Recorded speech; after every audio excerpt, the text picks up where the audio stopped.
Hello అండి, ఎలా ఉన్నారు? బాగున్నారా అందరూ? నేను ఈరోజు చేయబోతున్న రెసిపీ సోయా టీకా. దానికి కావాల్సిన ఐటమ్స్ సోయా నేను ఉడకబెట్టుకొని పిండి పెట్టుకున్నాను, 2 పొటాటో బాయిల్ చేసుకున్నాను, కొత్తిమీర, ఆనియన్, గరం మసాలా, సాల్ట్, జీలకర్ర, సోంపు, ధనియాలు కొంచెం దర్దడ మిక్సీ పట్టి పెట్టుకున్నాను, పచ్చిమిర్చి, అల్లం. దీనికి కావాల్సిన ఐటమ్స్ నేను మిక్సీ పట్టి చూపిస్తానండి.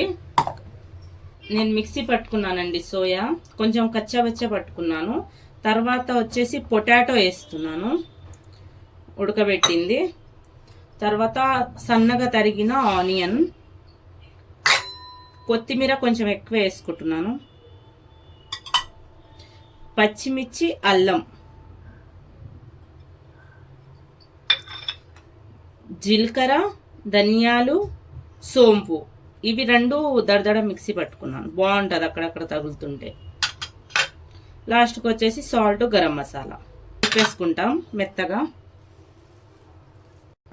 మొత్తం కలిపేసుకున్నానండి. కలిపేసుకున్నాక నేను ఒక్కొక్క టిక్కిలుగా ఇలా చేసేసుకుంటా. బయట వర్షం పడుతుందండి, ఇది చేసుకొని తింటే చాలా బాగుంటుంది, అందుకొని చేస్తున్నా ఈరోజు. చాలా హెల్దీ కూడా సోయా. నేను ప్యాన్లో చాలా తక్కువ ఆయిల్ వేసి ఐరన్ ప్యాన్లో ఫ్రై చేసుకుంటా. ఇలా అన్నీ చేసేసుకుందాం. అన్నీ ఇలా చేసేసుకున్నా అండి టిక్కి. ఇవి చేసుకున్న తర్వాత నేను కొంచెం ఒక 2 చెంచాలు ఆయిల్ వేసుకొని ఫ్రై చేసుకుంటానండి. ఇది నాది ఐరన్ ప్యాను, కొంచెం ఆయిల్లో అయిపోతుంది.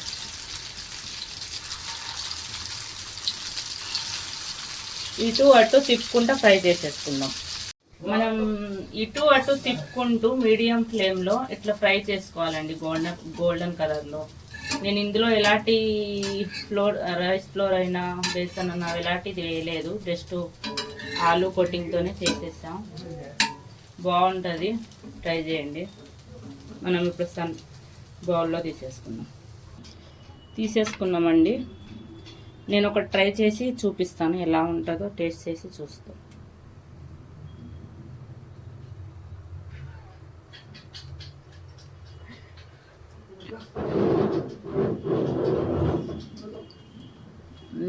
చాలా బాగుందండి. అక్కడక్కడ ధనియాలు తగులుతూ, సోము తగులుతూ, జీలకర్ర ఫ్లేవర్, అల్లం ఫ్లేవర్ బాగా వస్తుంది. ట్రై చేయండి, ఈ వర్షాకాలం చాలా బాగుంటుంది. ఓకే అండి, బాయ్. చాలా బాగుందండి, నేను టేస్ట్ చేశాను.